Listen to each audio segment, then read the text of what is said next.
குர்பானி விலங்குகளின் இறைச்சியோ இரத்தமோ அல்லாஹ்வை அடையாது. மாறாக உங்கள் இரையச்சமே அவனை அடையும். இக்கூற்று யாருடையது? விடை: அல்லாஹ்வினுடையது.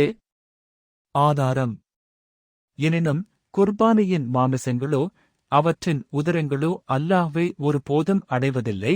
ஆனால் உங்களுடைய தக்வா, பயபக்தி தான் அவனை அடையும்.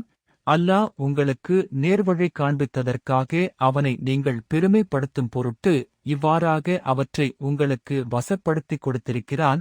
ஆகவே நன்மை செய்வோருக்கு நீர் நன்மாராயன் கூறுவீராக.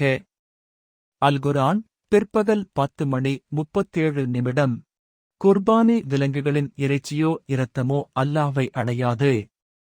மாறாக உங்கள் இரையச்சமே அவனை அடையும். இக்கூற்று யாருடையது? விடை: அல்லாஹ்வினுடையது.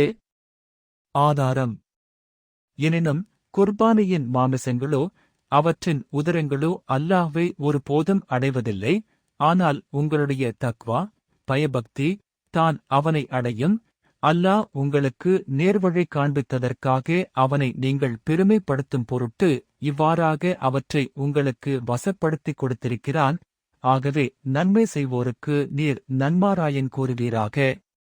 அல்-குர்ஆன், பிற்பகல் 10:37.